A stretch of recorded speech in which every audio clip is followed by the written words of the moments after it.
Welcome into the Built to Last, Backed for Life podcast, Paramount Roofing, with my good friend Eric Reno, the owner of Paramount Roofing. You may have heard, if you listen to 760 WJR, all of the different reads.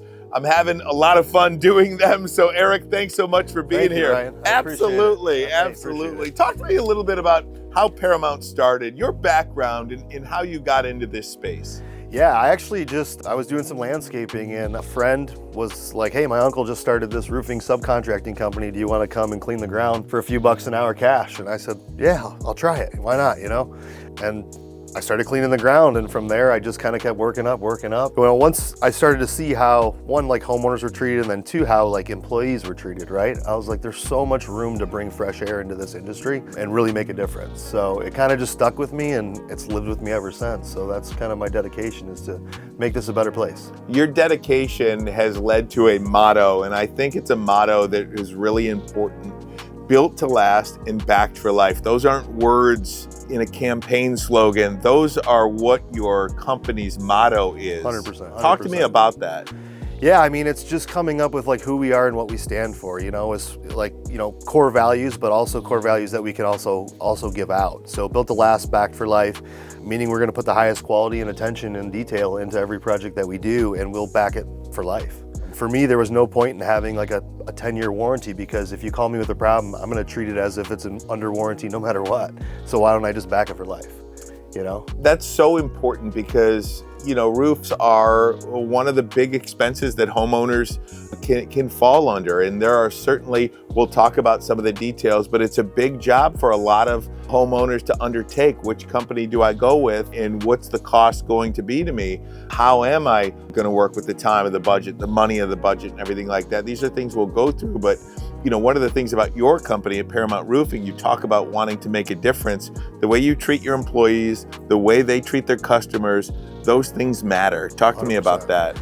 Yeah, like our main core value is called bleed green, which is basically like we bleed green. We don't, even a hoodie, we don't throw it on the floor. We treat it with respect. I tell people when they come in their first interview, my wife and my children wear this logo places, right? So that's kind of what we do. This is a family. We believe in internal customers and external customers. Our internal customers is our team, right? And we believe if you treat them right, they'll stand by you. And instead of going home or cutting a corner at the end of the day, they're that much more likely that they're going to do the right thing in the end. All right, so let's talk about some of the products. Let's talk about some of the details. I want to ask you about asphalt shingles. What do we need to know about asphalt shingles? I'm curious to hear about this. Yeah, so I mean, the roof is more connected to the global oil market than people think, right? Like, yes, they're petroleum-based products, but there's so much more than just the roof. A lot of the, the cap shingles, the starter, the underlayments, the ice and water shield, a lot of that's being impacted right now, right? And it's not only at a purchasing level, but it's at a manufacturing level, it's at a freight level,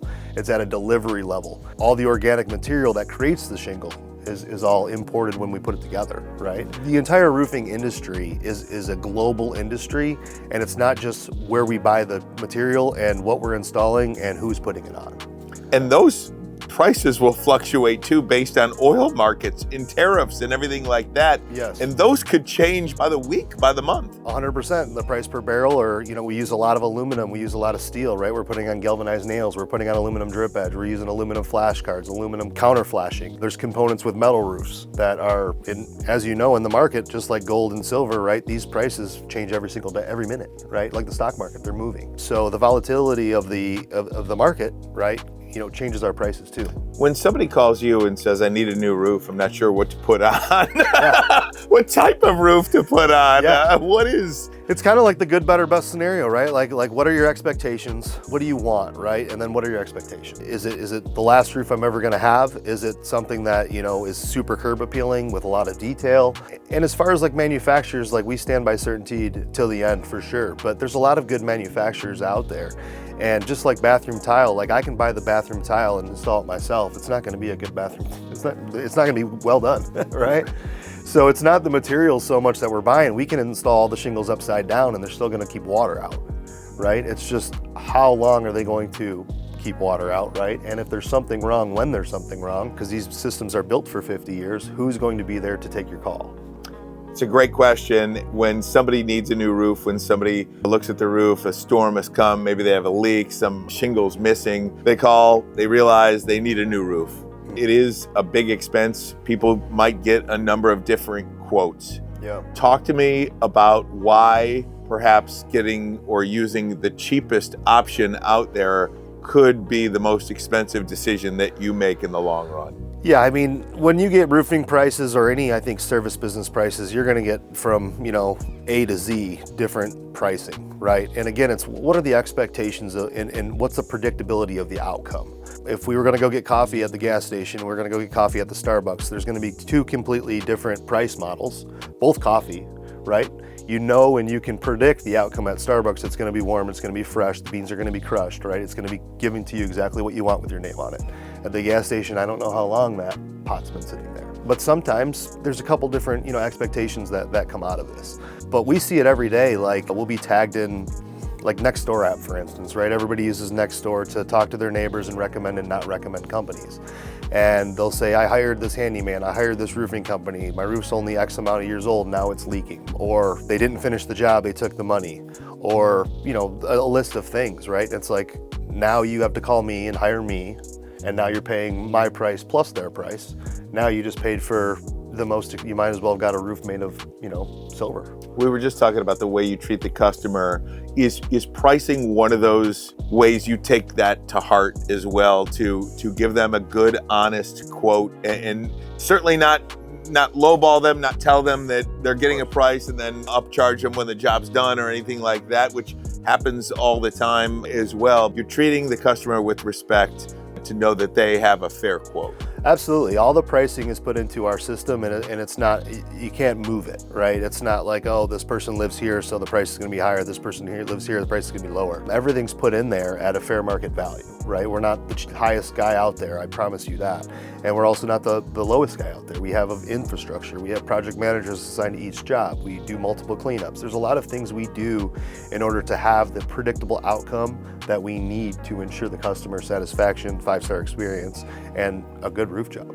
5-star experience, that is something as well, and you mark your words by that. Yeah. 5-star experience, I love that. That's our measurable. So we don't measure revenue, sales, different things. We measure percentage of 5-star experience. And you got a lot of them. Yeah, we got a lot of them. And that's dictated by the customer, not by us. So in the end, we give a brief survey, ask 5 questions, and the last one's always, do you believe you've received the 5-star experience, right? And you can say, you know what, the roof went good, but when the material was delivered, delivery company leaked a little bit of oil, so it's not a quite 5-star, even though it's not our fault directly, right? That still reflects on us, so it wasn't a 5-star experience. You've been around for a number of years, and it feels like the weather is changing, the storms are changing, we're getting them earlier, winter is more brutal. Has weather affected the way in which you work, the seasons that are busy and everything like that, the damage that the weather is doing to roofs and this aging infrastructure of all the different areas in Michigan? It's so unpredictable, right? Like, last winter was, brutal. I believe they had like 30 inches on Lake St. Clair. I've seen videos of like trucks and parking lots out there, which create ice dams. It creates all these different difficulties for people's roofs and homes all together. And the same with the summer. We're having these windy rains, little hail, storms. So yeah, all that stuff affects the industry for sure. It's pretty incredible. Winter is so brutal, and then March comes, April comes, all the rains come, and you start to really see what winter has done to your roof, and it can get ugly. It can get ugly. And a lot of it's not even noticeable, right? Until there's a problem or hey, you have an inspection, a lot of it's not even noticeable. Talk to me about the decision. At what point would you re-roof versus a total tear off and a replace? I feel like that is something that maybe some homeowners would love to save what they can and not go all in, but that could cost you at some point too. Yeah, we don't do re-roofs, right? When you're re-roofing, you're basically trapping condensation between 2 layers of shingles. Yeah. And it causes nothing but problems. And again, I can't back that for life. I didn't install the bottom layer. I don't know what kind of underlayments. I don't know what the ventilation system is. I don't know what kind of nails they use. Maybe they use staples, maybe they use glue. I don't know. We always recommend and doing a full replacement if replacement's time. As far as repairs go, repairs are, unless there's already 2 layers and a couple other limitations, right? Repairs are always an option. It's just, I always tell the customer, hey, we want to do X, Y, and Z, it's going to be $3,500. Your roof has about 3 to 5 years left on it. And in that 3 to 5 years, we're going to be removing that $3,500 and you're going to pay for it twice. Plus the market today versus the market in 3 years. We've seen what it's done since COVID, right? A loaf of bread, eggs, gas, vehicles, labor, doesn't matter what industry you're in, we're all affected by this inflation. If we don't do the repair today, not only do you lose the $3,500, but you're probably gonna spend the $3,500 because it's gonna cost you more in 3 years, right? So there's a lot of ways to get around that, as far as no interest for 2 years, payments for up to 10, 15, 20 years, no interest for 5 years. There's a lot of ways we can make that easy. But again, repairability is always a thing, and we do have a repair team that is dedicated to doing so. Would, I don't want to say red flag, but maybe red flag, you know, is if you've got somebody come in and talking about how, you know, we could re-roof your home, is that a red flag? I mean, because it's, for lack of a better reference, it feels like putting lipstick on a pig. 100%, right? Like, again, the shingles, and you know, we'll talk to customers and be like, well, this guy's mentioning this brand and you're mentioning this brand. The outer shell is just the outer shell. It's the coat, right? It's keeping the wind and the water out. But you know, if you don't have your thermals on and you're out in an ice storm or you're ice fishing or hunting, right? You don't have long johns on, right? It doesn't matter what outer shell. If the inner part's not right, it's not going to last. And typically why you need a re-roof is because the roof's not done correctly. Technology has changed just about every industry over the course of the last 20 years, 10 years, 5 years, 2 years, and it's even going even further now and quicker. How has technology, drones specifically, even in terms of getting a quote on a roof or a roof inspection, how have drones and technology changed the way you guys do things? Yeah, so I mean, the whole AI takeover, drone takeover is huge, right? It's going to affect us, and I think it's going to affect everybody in a positive way as long as they utilize it and obviously with integrity. But as far as how we utilize like a drone, if the house is high pitch, if it's not safe for us to walk on, we can do inspections with drones. We also use drone to get roofing schematics, so we know how many square your roof is, we know the flashing, we have all these things documented so that we can, again, approach the job with 100% expectations of this is what needs to be done, no surprises. Do we find surprises sometimes? Of course we do, but the drone allows us to make that a little less. Now, the one thing to watch out for with the drone, if a company is just doing a drone inspection, the drone doesn't know saturation, it doesn't know moisture, it doesn't know mold, it doesn't know soft wood, it doesn't know deterioration, right? It can see the surface, but unless you're checking the actual roof out with your hands and up there looking at it, you can feel the softness of the plywood. And the most important part is in the attic, right? Underneath the hood of the car is where the mechanic's gonna look. That's where we wanna look, because most problems are caused by insulation and ventilation, not the outer shell, unless it's just installed properly. So it's a tool, not the be-all, end-all. Absolutely. They're all tools, right? Yeah. Absolutely. Let me ask you about something that feels like insurance. I don't care what kind of insurance you're talking about, car insurance, home insurance, flood insurance, whatever it is, insurance is a thorn in everybody's side. It's the word that makes you go, ugh, right? It is. No offense to our friends in the insurance industry, but it can be a thorn in everybody's side. How do you navigate all of the different insurance and suggestions on that? Yeah, so I mean, insurance has gone a lot more mainstream lately as far as like in the roof replacement world, and also the insurance companies have caught on to this as well, right? And they don't want to lose money, though they have to pay out money. The biggest thing with insurance is tied to sudden and instant, right? Customer calls and says, hey, I want my roof covered by insurance. Fantastic. I need a date and a time and a reason of occurrence, right? So I need, hey, hail came through this house at 6:45 on April 26th. That's sudden and instant, right? That is a claimable claim that we can file. A lot of it, when you need it, it's there, right? But it also requires an expert to walk you through this, because the insurance company, I promise you this, is not just handing over you a check of this is exactly what it's the amount that you're due. If you've ever been in an accident, my daughter totaled her car not long ago, right? And the insurance adjuster called and said, hey, send it to a mechanic, have the mechanic send me an estimate. This is what's wrong with the homeowners industry, is they don't do that, right? They write an estimate and they send it to the customer, the customer has no idea what they're reading. If you look at an Xactimate quote, which is the insurance software, it's Japanese to most people because it's unreadable. And then the homeowner goes, okay, I have $19,646.22. And then they start shopping quotes and realize, hey, this isn't enough money for me to get a quality company. So then they find somebody like us and we write our own estimate, we create a supplement. We have to go back and forth and spend a lot of time with the insurance companies fighting to get what you deserve, to get a full roof replacement done at the building code of 2026, which is not on your roof, I promise you that, unless your roof was done in the last 5 years. There's a lot to it. It's a lot of moving parts. I just did a video in, I believe it was Romeo or one of the surrounding areas, where it was a brand new, maybe 5-year-old roof. Right from the ground, it was gorgeous, looked brand new. And I got up there and I started pointing at it, like, look at all these dents and hail marks. You would have never noticed from the ground until I got up there and put cameras on it. It's like, see what's happening here. And we're like, oh man, we need to get this claim done. How's your daughter from the accident? She's great. Okay. No injuries, thank God.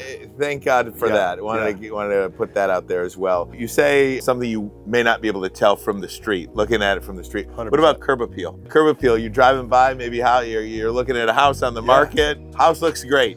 Maybe not. You don't know. It's one of those things too, right? Like as far as curb appeal, a lot of the newer houses built are 1/3 roof when you're looking at it, right? There's a super slope coming right up, but it takes up half the house. So there's a lot of different curb appeal options as far as cosmetic, right? Like standard shingles, metal coated shingles, scallop, metal valleys, copper valleys. There's a lot of different details out there for somebody that's really into actually putting on something that they really want. If price is all equal, what are a couple of things that you would like to share with people in terms of what to look for when working with a roofing company, when working with a contractor, about doing a job, about getting the right work done in the right amount of time at the right cost? Cost not being included. Yeah. I mean, I think kind of like what we were talking about before the camera started rolling is people like to buy from people, right? Like find somebody you like, find somebody you trust, and find a company that you can believe in, whether it's Paramount or not. My goal is to help as many people as I can in this industry and to make it a better place, right? And I think there's a lot of other business owners that think the same way as I do. There's some that would rather keep all their secrets and all that, whatever that means. But, to a homeowner, it's a lot of reputation, right? And just like anything else is manipulated, reputations can be manipulated too. People write false reviews. You could pay for reviews now. We actually did that story a couple of weeks ago. It's wild. I don't look at negative reviews, to be honest with you, personally for me, because I know how that could be manipulated. And even the positive ones, right? Even the positive ones. They all of a sudden, there was a company, local company, that it was probably 5 or 6 years ago, they set up a bunch of PO boxes and then bought all these reviews. So all of a sudden they had all these offices and then all these reviews. And Google's not dumb, right? They'll eventually flag you and take your site down and penalize you. But for the customers, I think it's overall reputation. How long have they been in business? What is the infrastructure? Is it doing it out of a garage? And we all started there, so I'm not discrediting those people. I started out of my basement, right? But again, expectations. What are your expectations? What is the certifications of the company that you're going to hire? Are the crews certified? Because again, I can be the best salesperson in the world, right? And I can have all the best intentions, but if the guys behind me aren't doing what I say, then what good am I anyways? Right? So it's this long track record of looking through and doing a little bit of homework and using AI and asking AI. It's fascinating because, word of mouth is such an important equalizer as well. You go to a neighborhood, you do a good job, everybody's raving about the way your roof looks, the cleanup job, the crew and everything like that. And we're big fans of Paramount Roofing, built to last, backed for life. Eric, built to last, backed for life, baby. Let's go. Eric, I appreciate you, man. Ryan. Thanks so much. Thank you. We'll do it again soon. Thank you.